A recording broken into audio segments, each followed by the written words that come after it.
Bonjour à tous et bienvenue pour cette nouvelle vidéo, c'est Matt et aujourd'hui on va faire un gros bilan BD, comics, manga de toutes mes lectures que j'ai fait en février. Il y a du gros lourd qui nous attend, je vous annonce tout de suite et on va attaquer tout de suite avec un premier comics. Il va s'agir de Shang-Chi. Donc là c'était dans la collection qui sortait au marchand de journaux, ça permettait de découvrir les différents héros Marvel.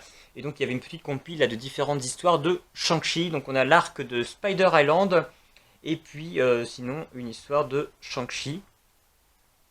Et en fait Shang-Chi, c'est un héros que je ne connaissais pas, c'est bien pour ça que j'avais acheté ce comic, ça fait longtemps que je l'ai, j'avais envie de découvrir un petit peu plus sur ce personnage. Et je dois dire que le film est sorti l'année dernière, il me semble, si je dis pas de bêtises, et j'ai adoré le film Shang-Chi. Je pense que le film Shang-Chi est très différent du comics, malgré tout, parce que voilà, dans le film Shang-Chi, on a voulu partir sur quelque chose de c'est tout sur le folklore monstre tout le folklore monstre chinois-japonais, et c'est ça qui était extrêmement plaisant dans ce film. Donc je pense que la première partie du film correspond aux comics, et la deuxième partie, voilà, c'était un choix plutôt cinématographique pour plaire à un plus grand nombre. Euh, voilà, le comics, en tout cas j'ai bien aimé les dessins, c'était donc deux arcs, mais bon, le premier c'était quand même vachement basé sur Spider-Man, enfin sur l'univers Spider-Man, donc ça me donnait pas forcément un point de vue sur Shang-Chi.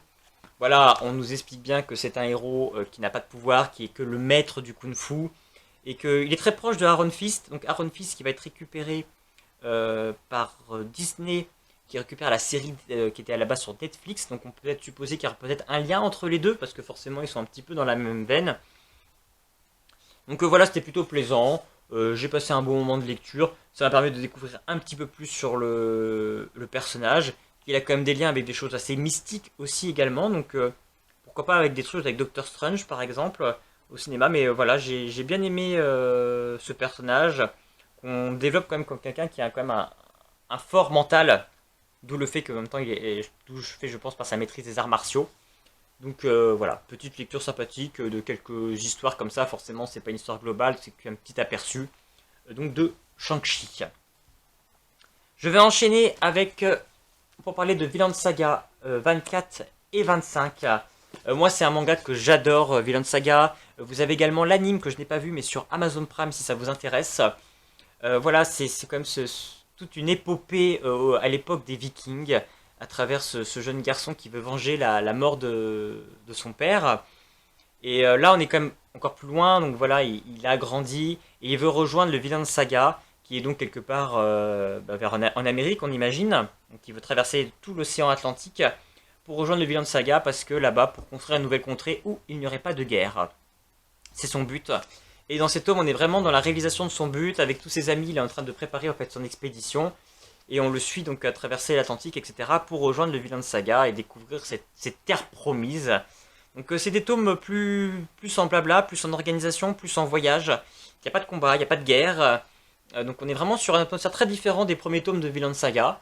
Donc à voir comment ça va évoluer. Voilà, peut-être des tomes intermédiaires. En tout cas, ils étaient très plaisants à lire. On retrouve des personnages, on avance dans l'histoire, on est toujours dans cette épopée, cette fresque que développe l'auteur, toujours avec des dessins mais incroyables. C'est vraiment un manga extrêmement bien dessiné. Moi, j'adore ce manga. Donc, en tout cas, ça continue très bien. J'ai également lu Monster Soul, qui était un... C'est en deux tomes à la base. Là, c'était une édition, il réunissait les deux tomes, qui était un petit manga donc par l'auteur de Fairy Tail, donc Hiro Mashina. Donc, il avait écrit forcément avant Fairy Tail, avant Rêve même, je pense. Je pense que c'était l'un de ses premiers écrits. Euh, on retrouve vraiment son style de dessin, vraiment si vous avez aimé Fairy Tail, c'est vraiment le même genre. On est donc dans une histoire où on suit des sortes de créatures démons et qui sont persécutées quelque part par les hommes ne savent plus qu'il existe. Et voilà, le but de ce manga, c'est montrer que finalement, les démons ne sont pas forcément ceux qu'on pense, et l'humanité n'est pas forcément chez qui on pense non plus. Que voilà, faut pas se fier aux apparences.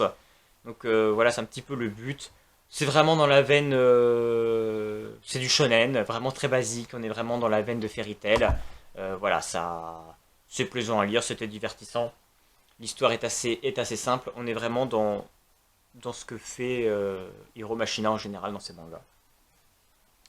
J'ai lu également un autre manga Je n'ai pas l'intégrale, c'est en 5 tomes normalement, je n'ai réussi à avoir que 4 tomes, le tome 4 n'est plus disponible. S'il s'agit de la légende de Rao, dessiné et fait par Yuko Osada.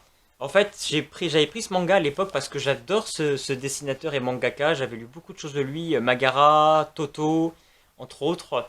Et j'avais beaucoup aimé ce qu'il faisait. J'aime beaucoup son style de dessin. Et donc j'avais envie de découvrir son interprétation. C'était à l'époque où je fêtais peut-être un anniversaire, je sais plus, de Ken le Survivant. Et il y avait eu tout un tas d'animes, tout un tas de mangas qui étaient sortis sur différents personnages de Ken le Survivant, de Tetsuhara et Boronson.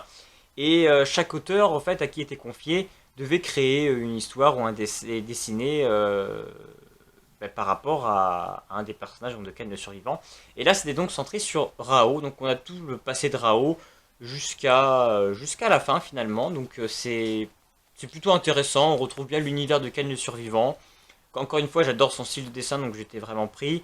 J'ai lu Ken le Survivant il y a assez longtemps, donc je pense qu'il y a... Parce qu'en fait, on suit comme l'histoire sur différentes années. Donc à un moment donné, il y a certains événements qui se passent au même moment que Ken le Survivant, donc je me souviens plus exactement de tous les personnages. Mais j'ai passé un bon moment de lecture, donc sur ces 4 tomes que j'ai lus. Les couvertures n'étaient pas terribles, donc c'est chez Kazemanga.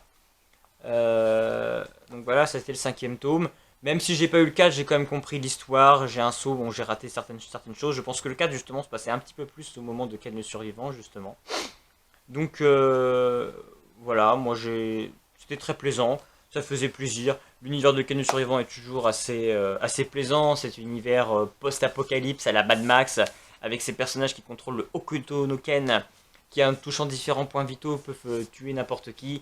Là, on a la Rao qui, lui, a la puissance du point. Avec ce point, il veut dominer le monde. Et on a donc cette quête de Rao de rallier tout le monde à ses basques pour gouverner le monde. Donc, une petite série fort sympathique. J'ai également lu Wanted, qui était un recueil d'histoires donc de Eiichiro Oda, l'auteur de One Piece. Donc on a, je sais plus, 5-6 histoires, il me semble. 1, 2, 3, 4, 5. Voilà, 5 histoires inédites dessinées par Eiichiro Oda. Donc on voit qu'on a ses premiers dessins avant One Piece. Il y a des choses extrêmement simplistes, surtout au tout début. On a des histoires où on voit vraiment que c'est ses premiers trucs, c'était des choses qu'il avait écrites en tant qu'étudiant. Donc ça permet de voir un petit peu les pensées qu'il avait, ces histoires sur lesquelles il a envie de partir. Il y a comme des choses sur des cow-boys, etc. Donc, qui font penser à, par exemple, à Code Frontier, après sur Albator, etc. Donc on sent quand même ces influences qui étaient quand même toujours là. On a déjà des histoires aussi également de pirates, également aussi de samouraïs. Et là aussi, ça peut faire penser au personnage de Zoro. Donc on sent toutes ces influences qui ont pu le faire pousser après à écrire One Piece. Donc c'est plutôt intéressant. Voilà, c'est une petite histoire, donc ça casse pas 3 pattes à un canard, mais... Et certaines histoires, les dessins sont vraiment pas top.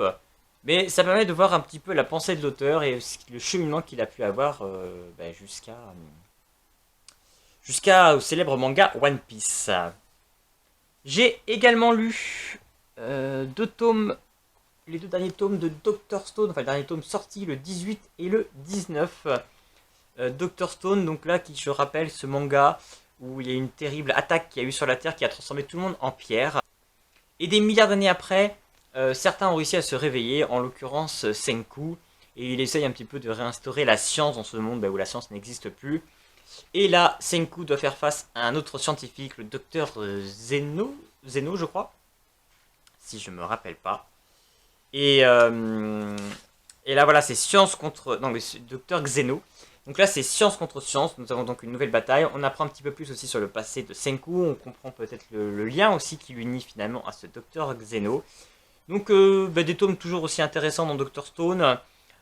Toujours aussi complexes. Il faut aimer la science, c'est très explicatif. Il y a beaucoup de textes, beaucoup de bulles, beaucoup d'explications. C'est vrai que c'est un manga assez particulier à ce niveau-là. C'est pas l'action le premier abord. Et on découvre voilà, les nouvelles inventions qu'ils ont envie de mettre en place.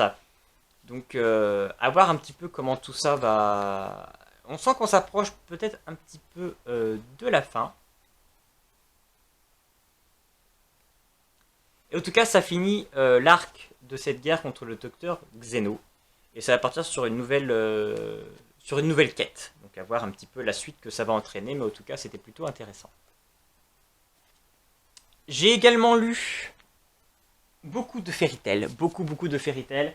je vais essayer de finir les Fairy Tail. Donc j'ai lu là les Fairy Tail, j'ai lu du 42 au 50. Donc je vais vous montrer les différentes couvertures de tous les Fairy Tail que j'ai lus. Donc c'est la suite de Fairy Tail, il y a plusieurs arcs.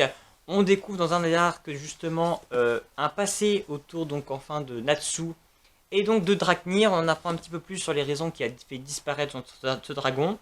Donc on avance vraiment dans l'histoire de Fairy Tail, on a enfin une avancée.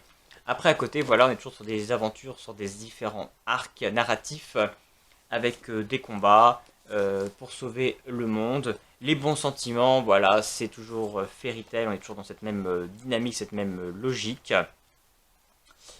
Et donc j'ai fini un arc et on enchaînait sur un nouvel arc narratif qui va mettre...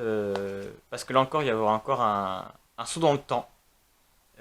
Un an va être passé, différents personnages se sont entraînés. Fairy Tail a été dissous. Et donc on est un an après, on retrouve donc Natsu qui va donc partir pour retrouver les différents personnages de la guilde. Pour voir ce qu'ils sont devenus, pour les rallier, pour recréer Fairy Tail. Et ça va les entraîner sur la trace son ancien camarade Gray, qui semble être devenu peut-être un méchant. Donc voilà, c'est toujours aussi plaisant, toujours aussi facile à lire. C'est ce que j'ai envie de dire du shonen très basique. On est vraiment sur la base du shonen. Un méchant, des ennemis, du combat. Voilà, c'est très basique comme manga, mais c'est un bon moment de lecture, ça prend pas la tête. J'ai également lu en comics Superman Red Son, donc de Mark Millar. Très bon comics, qui part sur une idée un petit peu folle, et surtout aujourd'hui. Et si Superman, au lieu de tomber en Amérique, était russe? Et voilà, on voit donc un Superman beaucoup plus communiste, et on voit un petit peu le cheminement de qu'est-ce que ça aurait amené sur le monde, et sur les différents ennemis également de l'univers de DC Comics en général, que ce soit au niveau de Green Lantern, qu'est-ce que ça aurait été, de Batman, de Wonder Woman. Donc c'est plutôt plaisant, c'est plutôt bien pensé, et j'ai passé un très bon moment de lecture. En général, voilà, Mark Millar a toujours des très bons concepts, et il les amène jusqu'au bout, et c'est toujours extrêmement plaisant. Et pour finir, ce méga gros book haul, enfin plutôt ce point de lecture, j'ai plutôt recommencé à lire parce que je veux les lire et j'avais déjà lu ces tomes-là. Walking Dead, donc je lis le comics Walking Dead avec le tome 1 donc, et le tome 2.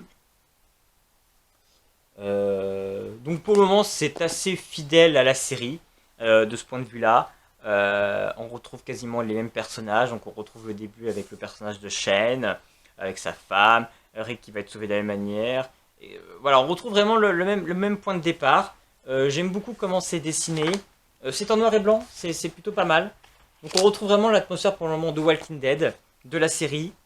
C'est pas du tout... on est vraiment sur la relationnelle entre les personnages, sur la survie, de comment ils arrivent à s'en sortir dans ça. Donc pour le moment, moi j'ai passé un très bon moment de lecture sur Walking Dead. J'ai très hâte de voir la suite et de voir en fait un petit peu au moment où peut-être ça a bifurqué par rapport à la série. Donc si vous aussi vous avez lu quelque chose en commun par rapport à moi au niveau manga ou comics, n'hésitez pas à me laisser un petit commentaire pour me dire ce que vous en avez pensé. Et puis sinon on se retrouve bientôt pour une prochaine vidéo.